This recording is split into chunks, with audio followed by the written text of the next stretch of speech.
Merci pour cet excellent, ce très bon moment, Guy. Je ne sais pas si j'ai dormi un moment, mais j'ai l'impression qu'on a parlé toute la soirée jusqu'à maintenant de quelque chose qu'on n'a pas défini. On n'a pas dit ce que c'était le bonheur. Moi, ça m'intéresserait de savoir ce que c'est, le bonheur. Je crois que c'est une question tellement basique qu'on va la traiter tout de suite. On va faire un... Ouais, parce que comme ça permet de poser les bases de la discussion. Messieurs les orateurs. En élément de réponse, il n'y a évidemment rien d'objectif dans le bonheur. Comme le disait Cyrulnik, le bonheur est de l'ordre de la représentation. C'est-à-dire, on se représente quelque chose, on se construit un bonheur. Et je dirais du bonheur ce qu'un grand-oncle de moi disait, me rappelle quand j'étais gamin qu'il me racontait ça. Quand il était tout petit, il était très pauvre, il devait aller garder des chèvres et puis des troupeaux, et puis quand il avait froid, il allait se réchauffer les pieds dans la bouse de la vache du côté de Neuchâtel. Et puis cet homme, au début du siècle dernier, autour de 1900, voit des gens qui possèdent une bicyclette et qui ont chez eux le téléphone, et se dit, ça c'est des gens très riches. Et puis moi, quand je l'ai connu, c'était dans les années 70, il me dit, tu vois, j'ai un vélo puis j'ai un téléphone, donc je suis très riche. Eh bien, il y a quelque chose de cette relativité, je crois, dans toute définition qu'on pourrait donner du bonheur. Merci beaucoup. Pour moi, la définition serait le bonheur, c'est le sentiment ou qu'on se rend compte du fait qu'on vit une vie qui est une vraie vie, une vie qui vaut la peine d'être vécue, qui est passionnante et qui est importante et qui a vraiment du sens et où on est en train de croître comme personnage, pas seulement vivre et passer du temps. Philippe ? Moi, je m'interroge sur le fait que précisément le bonheur échappe à toute approche sémantique, même si on lui attribue ce mot. J'ai le sentiment que le fait même de s'interroger, est-ce que je suis heureux, tente à faire disparaître la sensation fondamentale de bonheur. Donc, c'est peut-être quelque chose qui ne se définit pas, tout simplement. Je suis obligé en psychiatrie de quand même, on vous donnera le micro, mais juste quand même juste dire qu'en psychiatrie, on s'occupe beaucoup du malheur plus que du bonheur. Et que dans le fond, on a des listes de critères pour savoir qui c'est qui est malade, angoissé, déprimé, fou, mais que dans le fond, les pistes pour être heureux, il n'y en a pas des caisses. Et peut-être que l'OMS, avec sa définition de la santé mentale, qui dit que c'est pas seulement une absence de maladie, mais que c'est une capacité de créativité, de responsabilité, de participer à la vie de la communauté, c'est peut-être quand même une piste pour la psychiatrie. Mais voilà. On continue, le jeu des questions. Je voulais simplement dire qu'il y avait un livre qui s'appelle Happiness is a Choice et le bonheur est un choix. Je trouve que c'est une bonne définition. Le bonheur est un choix. Merci pour la remarque. Est-ce que le bonheur, ce ne serait pas aussi de rendre nos proches heureux? Tiens, oui. 98% des gens pensaient que la bonté était un facteur principal. On va y revenir. Je me rappelle, c'est cet enfant de 5 ans qui disait un soir de Noël, ça a été une très belle fête de Noël. J'ai fait de si jolis cadeaux. Ah oui, oui. J'ai donné de si jolis cadeaux parce qu'il avait fait des dessins pour les gens qu'il aimait bien. Et puis au lendemain, en rentrant, il nous dit, ça a été une très belle fête parce que j'ai fait de très jolis cadeaux. Eh bien, c'est ce que vous dites. Et je crois qu'il était heureux. En haut, oui, monsieur. Alors, je voulais savoir qu'est-ce que vous en pensez de la proposition de la psychologie positive, qui est un domaine scientifique qui s'occupe essentiellement du bonheur, en faisant la distinction entre bonheur hédonique et bonheur eudaimonique, et que le bonheur essentiel serait l'équilibre entre ces deux-là. Alors, merci pour les questions. Monsieur Leiner, vous vouliez déjà réagir à la question du bonheur des autres? Oui, un peu. C'est tout aussi ce que vous dites. Je dis oui, bien sûr, ça c'est un état très important de bonheur, qu'on peut partager le bonheur et qu'il devient plus grand. Mais le bonheur est aussi de recevoir quelque chose, de trouver quelque chose pour soi-même, je trouve. Quelque chose comme un but, comme l'a dit Einstein, un but important de sa vie, où ou une personne, un ami, un partenaire, ça c'est aussi quelque chose qu'on reçoit. Donc ça va avoir aussi une réceptivité et aussi une activité. C'est aussi pour ça que je remets un peu en question l'idée que le bonheur est un choix.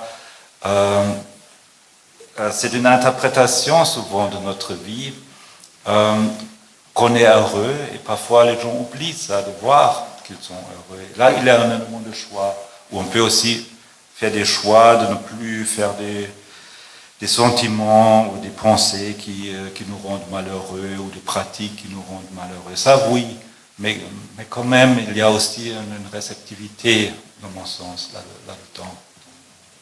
Aimer son prochain comme soi-même, hein? Oui, ça même aussi. Oui. La psychologie positive, dans le fond, anciennement la méthode Coué, mais elle a fait des grands progrès. Elle amène de la science dure aujourd'hui. Elle fait des progrès evidence-based, comme on dit. Je ne sais pas si quelqu'un veut se positionner sur la psychologie positive. Non, ce n'est pas quelque chose que moi je maîtrise du tout, mais peut-être un élément de réflexion supplémentaire à votre question, c'est distinguer ce qui me semble être deux temporalités fondamentalement différentes dans ce qu'on appelle le bonheur. Il y a le bonheur sur de longues périodes. On est dans une période heureuse. Ces derniers mois, j'ai vraiment vécu une belle période de ma vie pour sans doute un certain nombre de raisons. Mais à l'évidence, le bonheur, il n'est pas là du matin au soir dans ces périodes. Et le plus souvent, en tout cas en ce qui me concerne, c'est quelque chose de très évanescent qui va peut-être surgir plusieurs fois dans la journée, dans une période heureuse, et qui peut surgir aussi dans des périodes où on est beaucoup plus malheureux pour X raisons. Et malgré tout, le bonheur peut surgir. Donc voilà, je crois qu'il faut distinguer les deux quand on parle de bonheur, parce qu'il y a finalement ce qui peut l'expliquer, son émergence à tout moment, y compris dans la souffrance et dans le malheur. Et puis, le fait de rechercher un état où, globalement, sur une longue période, on a le sentiment d'être heureux et d'avoir une belle vie. C'est deux choses, je crois, assez fondamentalement différentes, si on essaye d'en comprendre les mécanismes et ce qui peut les influencer. Ça vous va? Ça ne répond pas du tout à la question. Non, mais c'est... Si, parce que quand même, j'entends la question, les thérapies cognitives, par exemple, elles montrent qu'on peut tenir un discours défaitiste qui nous rend malheureux. Donc là, il y a aussi une question culturelle, une question de conviction, il y a une question de... Oui, moi je crois de foi, finalement, qui se joue au quotidien. Le cerveau a besoin de donner du sens. Et si le sens est défaitiste, ou si le sens est optimiste, je crois que le cerveau et la pensée s'auto-alimentent, n'est-ce pas? Et donc, d'être inscrit dans une culture, ça peut produire du bonheur. On peut être dans une culture altruiste, et on est riche de ce qu'on donne. Et c'est pour ça que 98% des gens ont voté que la bonté était constitutive du bonheur. On continue la discussion. Oui, voilà, une main levée au milieu, là. Merci. Avant de poser la question, juste rappeler, je pense que c'est le lieu et le moment où vous parlez de culture, c'est qu'il y a eu un poète dans ce pays, je crois qu'il s'appelait Gilles, qui a mis le bonheur en chanson. On ne va pas l'oublier. Alors ma question, il me semble qu'une des premières questions sur lesquelles tout un chacun est amené à se positionner ici, est-ce que le bonheur est l'objectif ultime ou l'objectif principal de sa vie, de son existence, hein? Je crois que c'était une des premières questions. Alors, en voyant que la plupart d'entre nous, on ne répond pas au maximum, je me suis posé la question, quelle est l'alternative? Quelle est l'alternative à notre existence si ce n'est pas le bonheur? Quel autre but? Non, je me suis fait exactement la même réflexion que vous. Je crois que c'est vraiment une remarque très importante. Ma réponse serait que, malheureusement, il n'y en a pas d'autre, c'est-à-dire qu'on vit par défaut, on agit au quotidien, soumis à un certain nombre de contraintes et d'obligations sociales, sans se demander pourquoi. Donc le fait de ne pas avoir répondu que c'était le but unique, en ce qui me concerne, traduit simplement que le fait qu'au quotidien, beaucoup d'actions sont guidées sans but. Ce qui est fondamentalement regrettable, mais on a essayé d'être honnête. Mais les choses sont quand même un peu plus complexes parce que il y a aussi parfois des causes pour lesquelles on se sent appelé à se donner entièrement, jusque dans des cas extrêmes, à payer de sa personne et à mourir. Je pense à cette nouvelle de Fred Ullman qui s'appelle « L'ami retrouvé ». C'est un texte très bref et l'un des plus beaux de toute la littérature du XXe siècle pour ce qui est des nouvelles. D'un coup, on apprend que quelqu'un a été condamné à mort pour avoir participé à un attentat contre Hitler. Bon. Si cette personne-là s'était dit, ce qui compte uniquement dans ma vie, c'est la recherche de mon propre bonheur, elle n'aurait pas, encore une fois, je n'ignore pas, dans une situation tout à fait extrême qui n'est pas celle que nous vivons nous autres tant que nous sommes dans cette salle, mais si elle n'avait pas mis en arrière sa propre aspiration au bonheur, eh bien, cet ami-là n'aurait pas été retrouvé. Donc, voilà, ça nous est facile quand on est, encore une fois, dans une situation paisible, mettons en bonne santé, et puis qu'on n'a pas perdu des gens qui nous sont très chers. Mais avant-hier, je suis allé rendre visite à un couple de personnes âgées qui, coup sur coup, en l'espace de quelques années, ont perdu chacun de leurs 2 enfants. Alors, c'est Job. Puis on se retrouve là comme les amis de Job, et puis il vaut mieux rien dire dans ces cas-là, parce que ça... Mais je ne me verrais pas, si cette femme et cet homme étaient ici, je ne me sentirais pas la mission de leur donner une leçon sur le bonheur. Donc voilà, c'est pour ça qu'à certains moments, j'étais embarrassé tout à l'heure quand il fallait répondre. Merci pour cette nuance de taille. Martin Leiner. J'aimerais quand même répondre, malgré que j'ai dit le bonheur, c'est extrêmement le but qu'on poursuit dans sa vie. Je crois parce qu'il n'y a rien d'autre qu'on pourra mettre à sa place. Ce que mon collègue a évoqué avec Hitler, ça me rappelle la philosophie de Kant qui a dit il y a le devoir, la Pflicht et le bonheur. Et un homme éthique suit le devoir.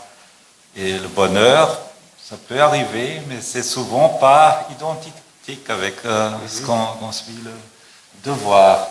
Et puis après, il y avait des discussions là-dessus, et le poète Schiller a par exemple dit mais ça c'est pas tellement convaincant. Par exemple, quand on aime son ami, on ne le fait pas par devoir. C'est pas mieux de l'aimer seulement pour devoir et sans intérêt de bonheur et tout ça. Alors, il avait eu l'idée d'une âme belle où le devoir et le bonheur se réunissent, plus ou moins, dans la vision d'une personne. Et ça pourrait être un but qu'on peut voir avec un développement psychologique d'une personne dans une vie, où on dit on aime bien faire ce qu'on doit faire et on est tellement heureux d'avoir fait quelque chose qu'on a dû faire que même si on doit se sacrifier, même ça peut être un moment de bonheur ultime. Ça, c'est vraiment des personnages extrêmes qui ont parlé comme ça, bonheur faire avant sa mort, Moltke. Philippe. Et peut-être pour ajouter une touche vraiment très terre-à-terre, très concrète, et je rejoins bien évidemment ce qui a été dit avant, notamment par M. Grandjean. Mais vous voyez, moi au quotidien, dans mon métier, je prends du plaisir à soigner les gens. Vraiment. Parce que bien sûr, ça me donne l'impression d'être utile, un sens à l'existence. Donc je considère que ça contribue à mon bonheur, j'en doute pas un seul instant. À côté de ça, je peux vous dire que je réalise beaucoup de tâches au quotidien qui ne concourent pas du tout à cet objectif et qui sont du domaine de l'obligatoire parce que, à tort ou à raison, je m'imagine que c'est la condition sine qua non pour pouvoir réaliser tel et tel travaux de recherche, obtenir tel et tel fonds de recherche qui permettront peut-être de faire avancer un petit bout de science. Et finalement, cette activité au quotidien est parsemée de plein de petites briques dont je suis persuadé que beaucoup sont inutiles à construire mon bonheur personnel. Et c'est à cela que je fais allusion, pas effectivement à cette idée de s'investir dans ce qui pourrait être du domaine du devoir, mais parce qu'on a la conviction qu'on en sortira plus heureux pour avoir contribué au bonheur des autres. Alors, si je me permets, même si je suis président de séance, de faire un commentaire, c'est que pour la psychiatrie et les patients qui viennent chercher des réponses, il y a toujours un risque de confusion entre le plaisir et le bonheur, quand même. Et ça, je crois que c'est un risque qu'il faut bien identifier. En ceci, je peux donner un exemple. Moi, j'ai redécouvert ces dernières années la pensée de Maurice Zindel. Vous connaissez sans doute ce grand penseur qui est mort à Ouchy en 1975. Mais son idée d'un Dieu de pauvreté va tout à fait à l'encontre de la question du plaisir. Et dans le fond, proche plutôt de la pensée de Saint François, qui vient d'être évoquée, il donne comme exemple ultime de beauté le père Kolbe dans le camp de concentration, qui se déclare volontaire pour être fusillé à la place d'un père de famille qui pleure de devoir abandonner ses enfants. Tu parles fusillé, il est mort d'inanition, il a été enfermé pendant 2 semaines, encore sans pire, nourriture, encore et pire. il est mort à petit feu. Voilà, donc un vrai... Il aurait préféré être fusillé. Alors, ça faisait encore mieux. J'entends Kolbe est l'exemple même de la différence qu'il y a à faire entre la beauté, le sens de la vie le plus profond, par rapport au plaisir qu'on pourrait retirer finalement d'exercer une fonction. Enfin, je trouve que là, il y a une très belle réflexion en profondeur. Et je me sens assez zindélien. Oui, alors les questions continuent. Il y a madame qui a levé la main depuis un petit moment. Là. Alors, oui, c'était par rapport...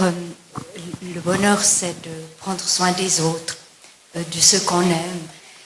Et je suis tout à fait d'accord avec vous. Le problème, c'est que on est pas mal de personnes vieillissantes, voilà. Moi, j'ai perdu mon mari, qui n'était pas malade. C'était un accident, mais j'en prenais soin, on s'aimait beaucoup. Les enfants sont partis, ils vivent leur vie, ils vont bien. Donc ça, c'est vrai que c'est une question de satisfaction. Mais je me dis, plus on avance en âge, même si je fais beaucoup de bénévolat, beaucoup de choses que je m'occupe et tout, mais j'ai l'impression de ce sens, quand on vieillit, on devient petit à petit inutile. Notre vie n'a plus beaucoup de sens. Alors, c'est vrai, on peut avoir on sort, on occupe le temps, mais ça n'a pas de sens. Pour moi, je cherche justement ce bonheur qui fait que ça a un sens de vivre quand il n'y a plus de sens, que ceux qu'on aime sont morts ou sont partis, et puis que finalement, comment on fait quand on vieillit? Merci beaucoup pour cette...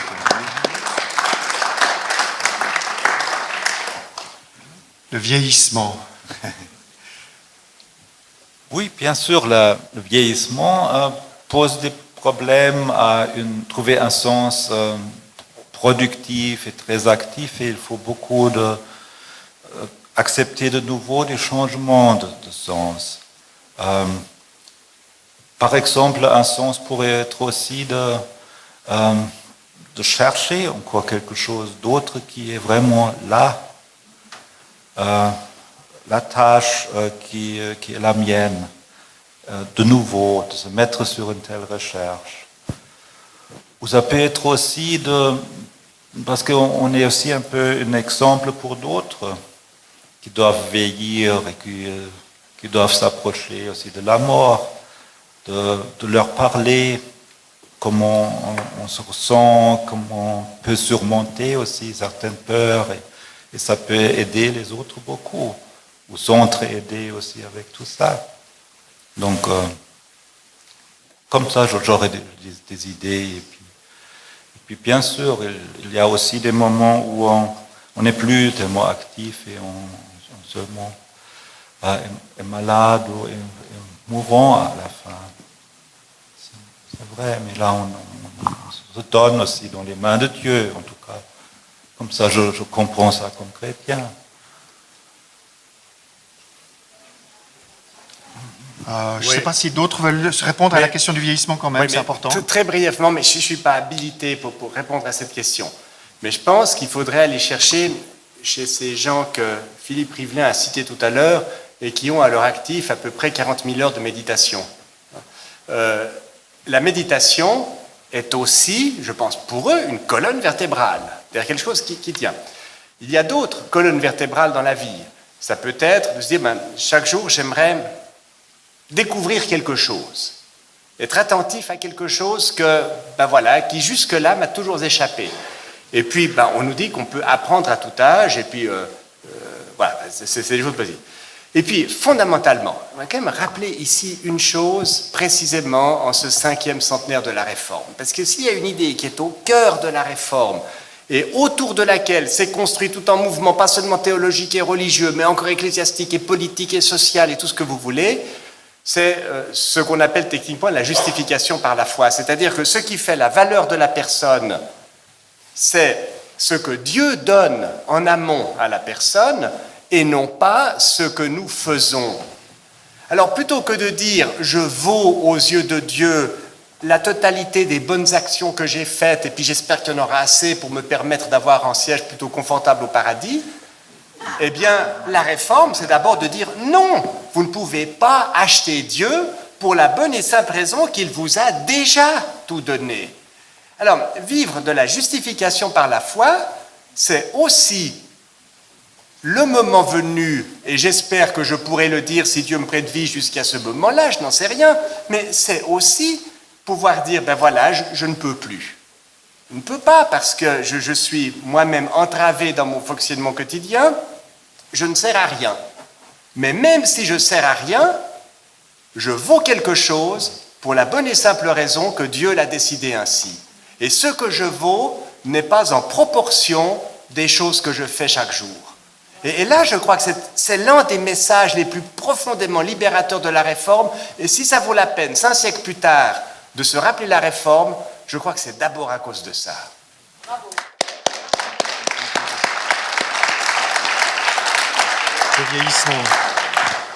Le vieillissement pour le médecin. Tout d'abord, je crois que la quête du bonheur est difficile pour tout être humain. Et beaucoup de gens très jeunes sont dans des grandes souffrances. Tu en vois un certain nombre qui se suicident ou qui ont des conduites suicidaires. Et le fait est que plus on vieillit, et plus c'est difficile, indiscutablement. Et que ça devient très difficile. Moi, j'ai eu la chance d'avoir un père que j'aimais beaucoup, énormément, qui a été mon modèle, qui est décédé à 95 ans et qui a été jusqu'à sa dernière seconde de vie d'une grande intelligence. Et voilà, je l'ai vu vivre, et il était bien entouré, mais vivre ce vieillissement qui l'empêchait de faire beaucoup de choses et lui donnait aussi ce sentiment d'inutilité. Donc, indiscutablement, c'est quelque chose d'extrêmement difficile, et pourtant, je pense que ce qu'on discute aujourd'hui, c'est-à-dire comment précisément arriver à, malgré toutes les difficultés de la vie, quel que soit notre âge, quel que soit l'endroit où nous résidons, et bien sûr, il y en a où c'est beaucoup plus simple qu'à d'autres, il y a des clés, il y a des possibilités. Ce n'est jamais fermé. Alors ça peut être au travers de la religion, je pense que ça peut être au travers d'autres activités, la méditation, très certainement, le questionnement personnel. Donc je pense que rien n'est perdu, à aucun âge. Mais il faut tous reconnaître que ça devient plus difficile. Peut-être la comparaison va vous paraître idiote, mais comme il est plus difficile de marcher en montagne quand on a 80 ans que quand on en a 20, mais en faisant en sorte de pouvoir s'entraîner un peu, on peut quand même y arriver. Merci. Merci beaucoup. Belle note de vitalité.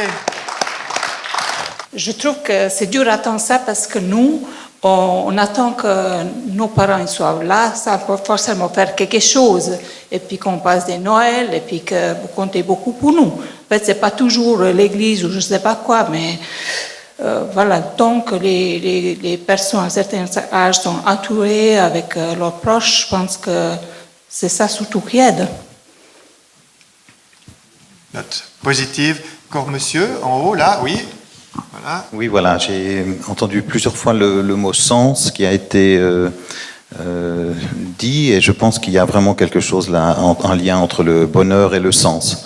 Alors il y a des sens quotidiens, des sens plus ou moins importants, à court, à moyen, à long terme, Mais personnellement, et je pense que c'est pas seulement personnel, ce sens qu'on peut essayer de chercher ou qu'on trouve parfois dans notre vie, on a envie de ne pas gruger, on a envie que ce sens ait un écho plus large que notre simple désir de chercher ou de trouver du sens. Et on a peut-être envie que ce sens soit cosmique. Je veux dire par là, je pense à Trinh Xuan Tuan qui vient demain à Crébérard et qui va nous parler de l'amour comme une force, non pas seulement entre les individus, mais une force cosmique. Et personnellement, de savoir que je vis, ou de penser en tout cas, ou de chercher à comprendre que je vis dans un univers qui a du sens, va soutenir et sous-tendre mes recherches de sens plus quotidiennes. Et je pense que mon attitude par rapport à la vie et au sens serait très différente si je pensais vivre dans un univers qui n'en a aucun. Merci. Question ouverte pour nos conférenciers. Je suis d'accord. Oui, il est d'accord. Je peux peut-être juste citer au passage Einstein qui disait « Tous les scientifiques qui sont préoccupés de la question du sens finiront par découvrir un jour que l'univers est gouverné par une intelligence qui est nettement supérieure à la nôtre. » C'est cette idée. Et puis Zundel, si je peux me permettre, après le temps, mais Zundel a dit « Dieu n'est pas une invention, mais une découverte. » Monsieur Grandjean. Oui, votre témoignage ici rejoint par l'autre bord la question de l'absurde. Si on est dans l'absurde, eh bien, quel est le sens qu'on donne aux choses qu'on fait? Et le grand paradoxe, c'est qu'un certain nombre de personnes convaincues par l'absurde de la vie, elles aussi se donnent aux autres, à commencer par ce médecin de la peste d'Albert Camus. C'est-à-dire qu'il y a de l'absurde, dont Camus s'est fait l'analyste et le philosophe, mais au cœur de cet absurde, il y a une action. Et puis, dans d'autres compréhensions du monde, il y a un sens qui porte là aussi cette action. Mais je crois que d'un côté comme de l'autre, il faut d'abord reconnaître avec une grande humilité qu'on n'a pas le dernier mot sur les choses vraiment importantes de la vie et de l'au-delà de la vie. Et que nous n'avons pas de solution au problème du mal et de la souffrance, mais que quand bien même nous n'avons pas de solution, et là j'emprunte cette expression à Paul Ricoeur, nous sommes appelés à donner, où que nous soyons, dans la mesure de notre force et de ce qui nous a été donné en amont, nous avons à donner une réponse au problème de la souffrance. Et la réponse, ce sera toujours mon action auprès des autres. Et là, il y a, je crois, du sens, dans la réponse que je peux modestement chercher à donner ici où je suis à la souffrance et au mal. Alors là, il y a quelque chose qui rejoint peut-être la question du bonheur et la question du sens, c'est-à-dire que je ne peux pas tout faire, ce que je fais est dérisoire sans doute, mais le dérisoire n'est pas ridicule.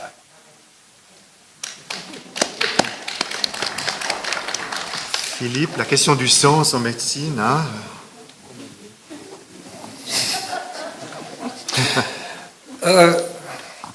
Non, je m'interroge à nouveau, c'est-à-dire, est-ce qu'il faut vraiment donner du sens à ce que l'on fait pour être heureux? Je ne suis pas sûr. Je l'ai entendu comme vous, mais quelque part, je suis plus à l'aise et je me sens plus, comment dire, en état d'accéder au bonheur si je ne m'interroge plus sur le sens de ce que je fais.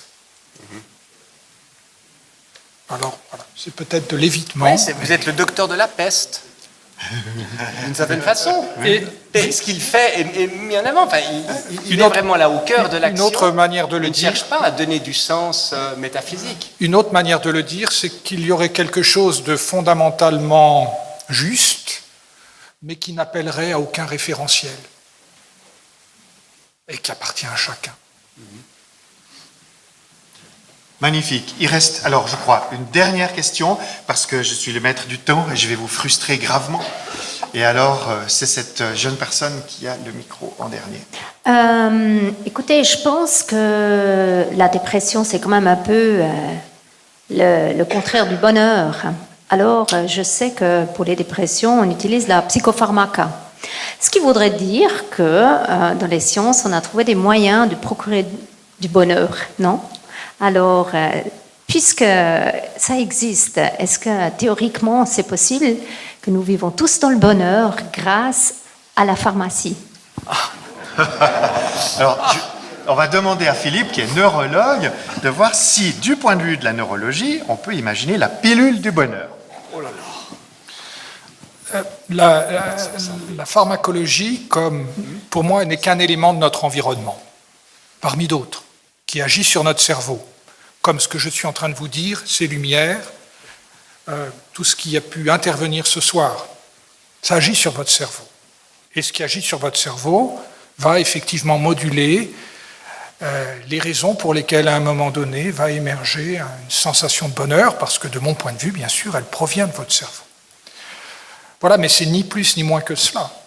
Donc, il est effectivement possible que certains médicaments, notamment chez les gens déprimés, vous permettent de vous retrouver dans une situation cérébrale plus à même à vous permettre d'éprouver le bonheur pour d'autres raisons. Pour d'autres raisons. Ouais. On pourrait prendre l'exemple inverse extrême. Si je vous endors avec des produits anesthésiants, vous n'allez ressentir aucun bonheur, vous en conviendrez avec moi. Voilà. Donc, oui, il faut que le cerveau fonctionne et qu'il ait toutes les aptitudes nécessaires à pouvoir faire en sorte que la sensation de bonheur émerge. Et chez les gens très déprimés, qui ont un dysfonctionnement cérébral en partie biochimique, ça peut être une solution. Mais Jacques sera d'accord avec moi que jusqu'à présent, toutes les études sérieuses qui ont été faites dans la dépression montrent que les approches psychologiques, psychothérapiques sont aussi efficaces que les approches pharmacologiques, et les deux peuvent être combinés pour traiter la dépression. Donc ce qui montre bien que le médicament ne fait probablement que reproduire ce qu'une interaction avec un autre être humain est capable de vous apporter, peut-être sur une plus longue période. Merci. Puis on a un exemple de pilule du bonheur que je manipule tous les jours, c'est l'héroïne. Parce que si vous prenez de l'héroïne, vous avez le bonheur absolu et immédiat pendant 3 heures. Puis après, ça va se gâter. Parce que, dans le fond, le cerveau est un système qui cherche des équilibres. Alors, si vous trouvez du bonheur extrême pendant quelques heures, vous allez le payer très cher. Donc, la pilule du bonheur, elle est théoriquement impensable, ne serait-ce qu'à cause de ces questions d'homéostasie. Vous allez vous adapter à cette pilule, puis après, il faudra une autre pilule pour compenser le sevrage de cette première pilule, et ainsi de suite. Et on pourrait dire plus largement, le bonheur permanent est tout aussi impensable. Intéressez-vous plutôt au temps vertical. Voilà. Merci pour cette magnifique discussion. Merci beaucoup. Merci à nos orateurs. Merci au public qui a été magnifique.